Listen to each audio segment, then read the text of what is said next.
Welcome to BNEWS Weekly on this Patriot Super Bowl weekend. I'm Phil Gallagher along with BNEWS reporters Robert Paris, Lena Menkello, Peter Brown with the weather, Juliana McGrain with sports, and Gretchen Carey with the community calendar. Thank you for joining us. There was heavy traffic in the middle of town this week following a water main break on Winn Street. Buses were delayed and police asked motorists to avoid the area as crews responded. The break caused major backups along Cambridge Street, Center Street, and Sear Street.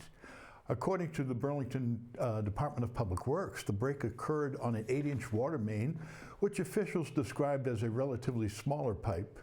DPW says this was a routine type of break they handle regularly, noting the department responds to about 25 water main breaks or service breaks each year.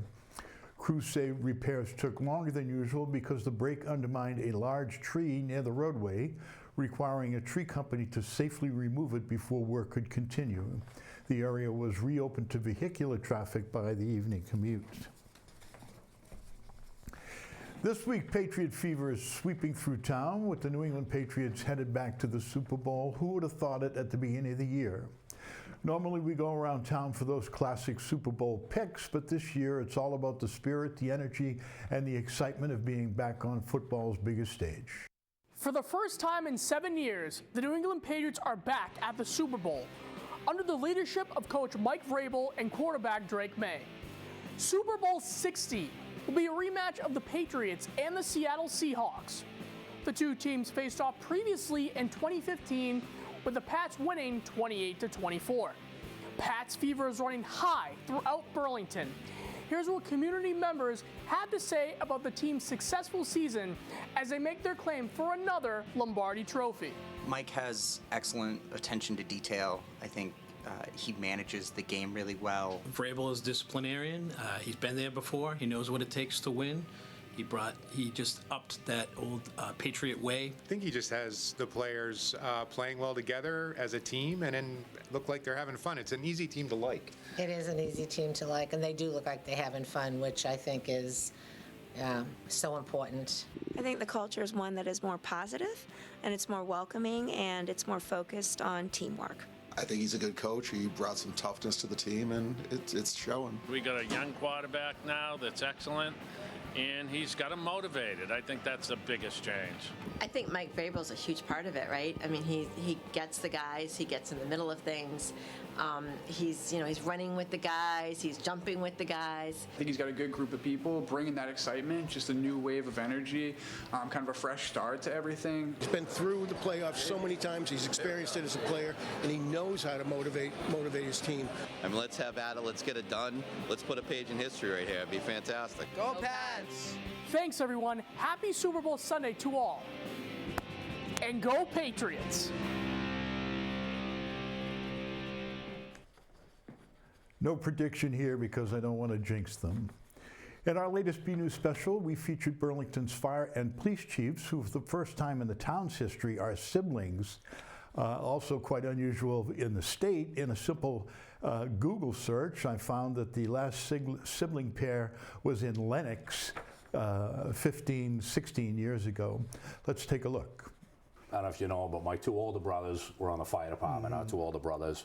And it's probably started my older brother, Kevin, and we had an uncle that's a retired Chelsea firefighter. So I think he grew up watching him, and that put the interest in him. And then my brother Tim joined, and I was sort of an also ran at the time. And I joined, I ended up loving it, and here I am 30 years later. You know, obviously seeing our older brother Kevin get involved, he's 9 years older than I was, so he was on the department when I was still young and coming up, and I was really I really wanted to get into public safety, but truth be told, I never had an interest to be on the fire department. I really not liking heights very much, so and it was dangerous. Yeah, and my mom had two cousins, or our mom had two cousins that one was in Chelsea, one was on the Mets and then state police. Unfortunately, both were killed in the line of duty, but I kind of took the police route on that. I had one of our cousins' husbands was on Chelsea police at the time, so I kind of took that route, but both ended up in the public safety realm, or all four of us, all four boys. Right.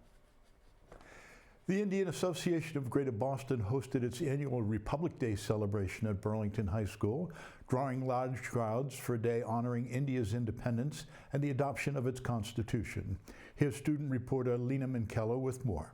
Hey everyone, this is Lena, and I'm here at the Republic Day event at Burlington High School, hosted by the Indian Association of Greater Boston. Let's go find out more about the event happening today. Tell me a little bit more about what's happening today. What's the cultural significance of this event? Today we are celebrating India's Republic Day, which happens every year on January 26th, because that's when India, our constitution, came into being.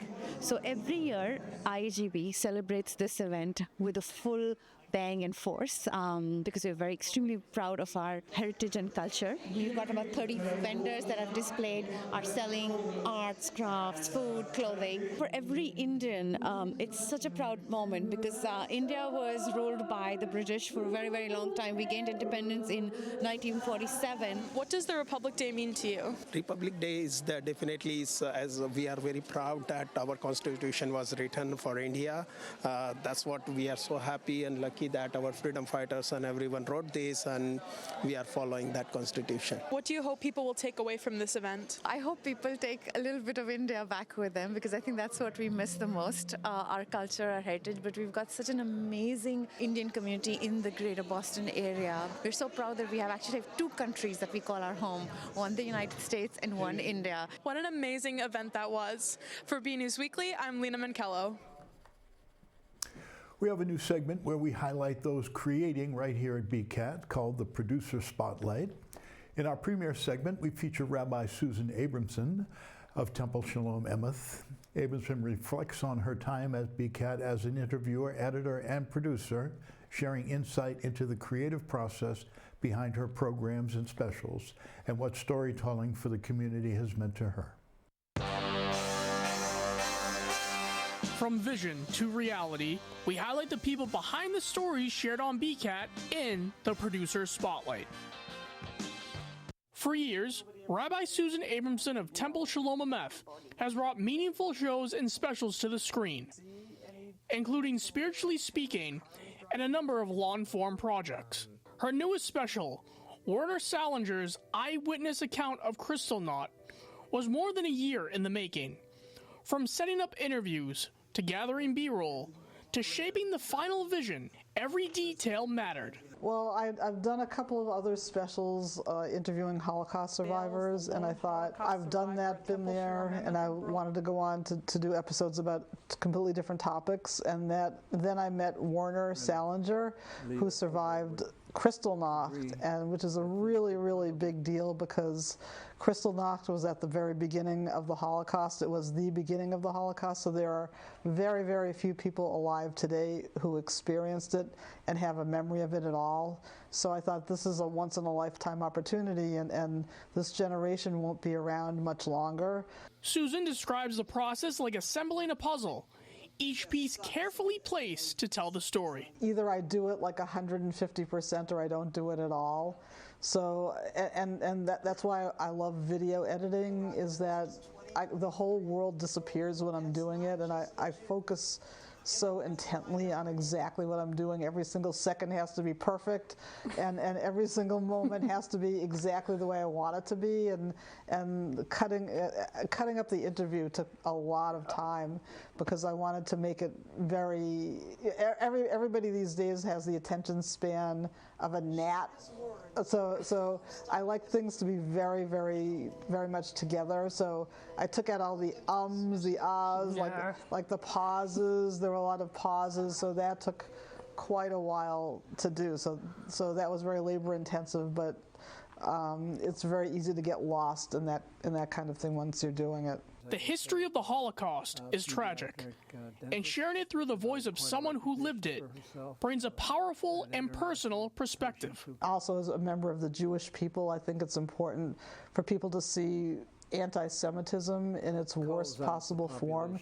So I tried to add in that element, comparing what happened during Kristallnacht and what's going on in our country today, both with anti-Semitism and anti-immigrant racism. You can watch the full special now on the Spiritually Speaking YouTube channel. It's a wonderful creative outlet, and it's a way that I can create something that didn't exist before in the world, and it could be like my personal contribution to the world and to society, and hopefully I choose topics which I want to help teach people and help just demonstrate to people how to be better in this world. From the BCAT studio, I'm Robert Paris, and this has been the Producer Spotlight. You too can be a producer here at BCAT in any particular interest, creative interest that you have. Call the studio and find out when the next training programs are on tap. The Sculpture Park Committee, working with the New England Sculptors Association, is inviting artists to submit work for the Sculpture Park's 4th round of installations. Entries are being accepted now through March 2nd, with artists notified in April. For this cycle, the committee is especially interested in interactive works, including pieces that incorporate movement or sound, though artists of all backgrounds, styles, and media are encouraged to apply. Last year, the collection temporarily moved to the Burlington Town Common as Sculpture Week due to the police station construction. Newly selected pieces will be installed this summer and remain on display through June of 2028. The Burlington Public Library is bringing back its Tiny Art Show after a successful debut last year. The event invites community members to create small original artwork on a 4x4-inch canvas provided by the library using any medium they choose. This year's show is open to artists of all ages, and the library is offering up to 100 supply kits. The theme is being kept a surprise and will only be revealed when participants pick up their kits at the library. Artists will have a little more than 2 weeks to complete their work this year, with submissions opening February 10 and closing the evening of February 27. Finished pieces will be displayed throughout the library during the month of March. Up next, we'll check in with what's happening around town in our community calendar before turning it over to Peter Brown for a look at the weather. Hey everyone, I'm Gretchen Carey, and this is your community calendar. On February 10th, the BHS Rotary Club will be having a fundraiser at the Chateau on Middlesex Turnpike. For more information, go to our website. On February 11th, from 11 a.m. to 12 p.m., the Burlington Public Library will be having a Valentine's Day tea party for children and their caregivers. The event is free, but pre-registration is required. For more information and to register, go to the library website. On February 20th, from 6 to 9 p.m., St. Mark's Episcopal Church will be having a family game night. All ages and experience levels are welcome.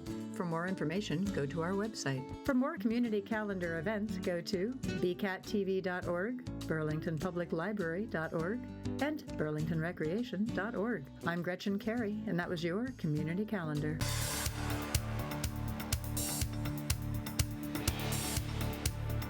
Starting your period of Friday. Now, Friday, Saturday, and Sunday, I did put a chance of snow flurries in there each day. Going to be pretty breezy out there each of those 3 days.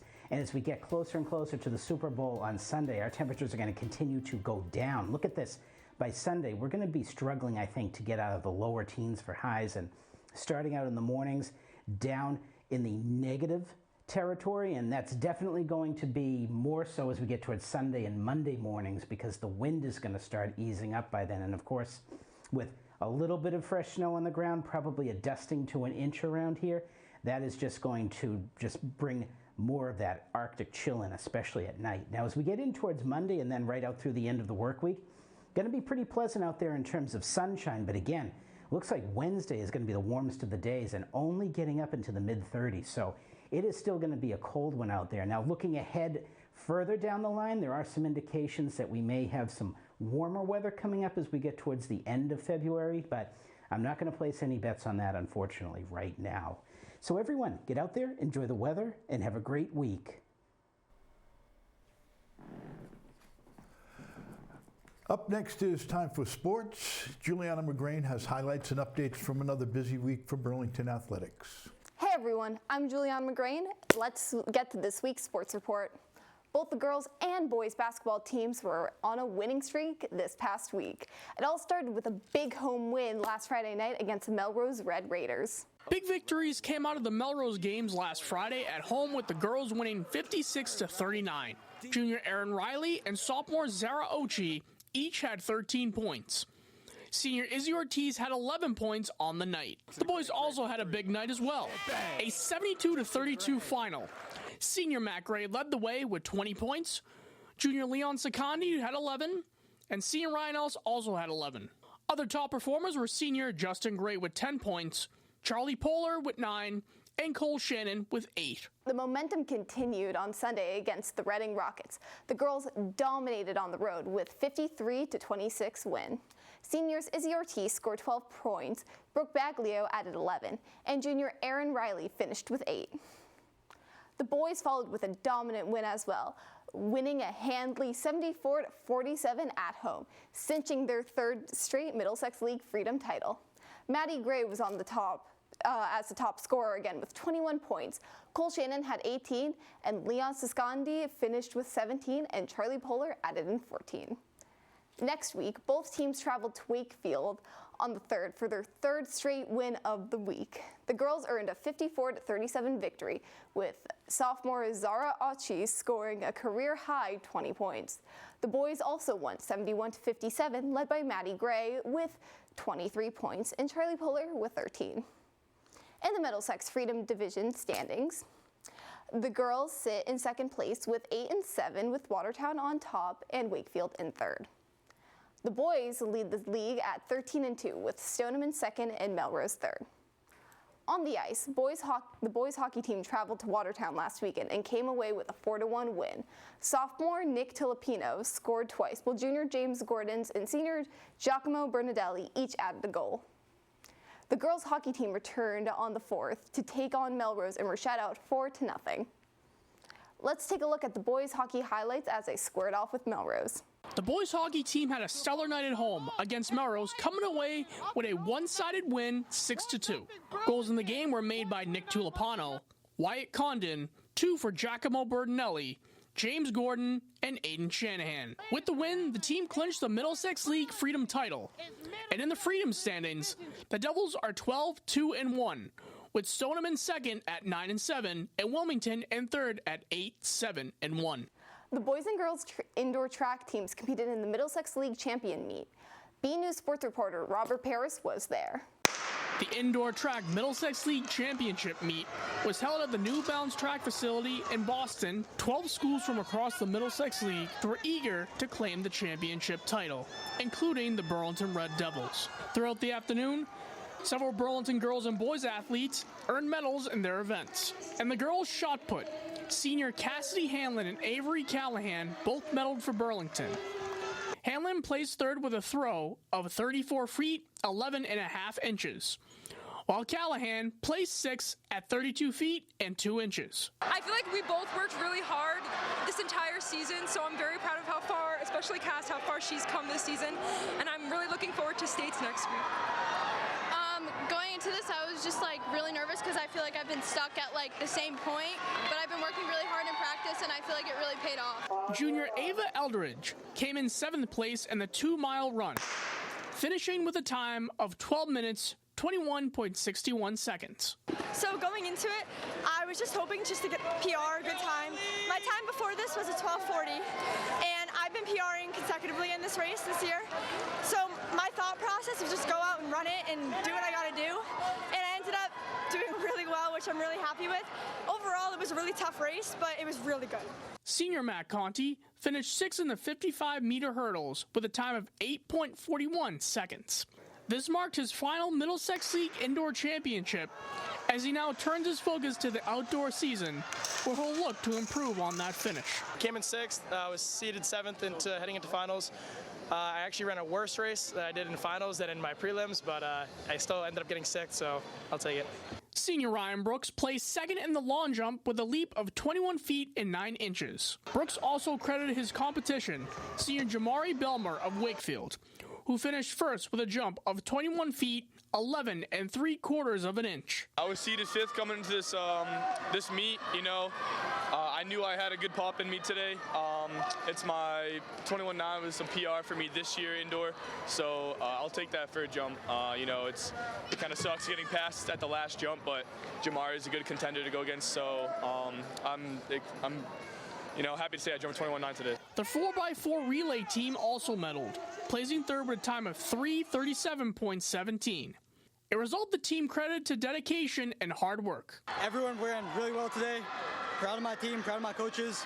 Thank my family. Good opportunity today. Yeah, it was about going out hard, going out and competing, right? The 4x4 splits, and that's what we did today. We got the splits, and I ended up in third place. We had one thing, and it was to execute a medal. Coach said to win our heat, and that's what we did. I came out there in the 4x4 third leg and did my job, went out first place, could have won first in that, but we did a great job out there. At the end of the meet, the girls finished 8th out of 12 teams, with Lexington claiming the championship title. I think it's more important to think about the process rather than the result. Of course, we want the result, but I think for today, what we really wanted was to get out there, be hungry, take advantage of this awesome facility and the awesome competition, and have fun. The boys also finished 8th out of 11 teams, once again with Lexington taking first place. So we had PRs in just about every event. Ryan Brooks was, I think, our highest finisher at second. Probably the most surprising finish was 4x4 at third. They ran a really good time. Some handoffs that need work, otherwise they could have even finished higher. From the track at New Balance, I'm Robert Paris for BNEWS Sports. The wrestling team lost to Wakefield Wednesday night, 53-20. Sophomore Max Schwartzman won at 106, along with Davey Tonani at 157, Cameron Bonnell at 165, and Josh Levitt at 215. Burlington is now 13-11-1 on the season. Last weekend, the Red Devils competed at the Capitol Hill City Classic in New Hampshire, finishing 16th out of 37 teams with 22 matches. Schwartzman led the way, going 4-0. He earned his first career tournament title with a 19-3 technical fall in the finals and was named Outstanding Wrestler of the tournament. The boys' swim team competed in the Middlesex League meet last Wednesday, where a new school record was set. Junior Shea Woodbury broke his own Burlington High School record and the Middlesex League record in the 100 backstroke with a time of 55.9 seconds. Congratulations, Shea. The girls' gymnastic team narrowly lost to Winchester 134-133 Thursday at home. Top performances included Huntley with an 8.9 on vault, 8.4 on bars, and 9.0 on balance beam, and a 9.3 on floor. Burlington is now 3-3. For more coverage and full results, visit our sports section at bcattv.org and follow us on X at BNews Sports.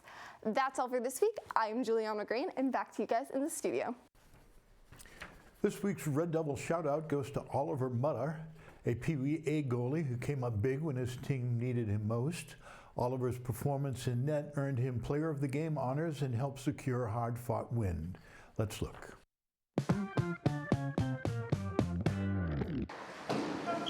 11-year-old Oliver Stonewall Mutter was recognized by his Pee Wee A Burlington Youth Hockey team for his performance in the 2-1 win over Wakefield. Well, Ollie played a solid game and we needed him. It was a hard-fought game against a really good team. They got out ahead of us, and Ollie just stonewalled them for the rest of the game. Had a lot of great saves. His team backed him up and got rid of the rebounds, and that's all we need. But Ollie's a very athletic young man, and when he's in the groove, he's going to help us win. Well, it was a great game. I have to owe it all to my team and my coach. My team just shuts them down, clears out the trash in the front, and my coach just does a really good job coaching us. It's how we stuck in it, and at the end they pulled the goal, and we still overpowered them. Ollie says he's happy to be part of the team and proud to play a key role for this group. I mean, it's a real privilege. It's hard to accept, and it's hard to imagine that this team has gotten me that All-Star of the Week. So, like I said before, I'm owing it all to them. As for the Stonewall nickname, even Ollie isn't quite sure when or where it started. I really don't know, maybe because I make a lot of saves and that's what I do. Ollie also enjoys working with his coach and learning from him every day. It's a great experience. When he's around, the whole team feels encouraged and they play a better game. He's a great kid. He's got a lot of energy, and he's hilarious if you talk to him. He's full of energy, and he's a fun and funny kid, and he's a great goalie. We need goalies are tough to find, and great goalies are really tough to find, so we're double lucky. The team is lucky to have Ollie, and his leadership and determination continue to make an impact on the ice. As a goalie, just being there for my team and just supporting them, it's just the best thing in the world. Congratulations, Ollie. We hope to see plenty more saves in the future. This is the Red Devil Shoutout. Our photo of the week this week is a special one titled "A Halo Watching Over Us." This image captures ice crystals in the night sky, creating a glowing halo around the moon. The photo was sent in by regular contributor and photographer Mary Leach, who shared that she likes to think of the halo as a sign from her mother, who recently passed away, and that she's watching over her. A beautiful moment and a powerful reminder of how something simple in the sky can carry so much meaning. Thank you for sharing this with us, Mary. Don't forget, you can send us a photos for Photo of the Week. Send them to bcattv.org with the subject Photo of the Week in the subject line. Things we're working on for next week include a look at the future of the workplace, our Burlington health agent winning a unique photo contest, a closer look at an animation created by the robotics team, and more. We leave you this week with the 6th grade chorus singing "Shine Your Light." Thank you for joining us. Have a great week, and go Pats.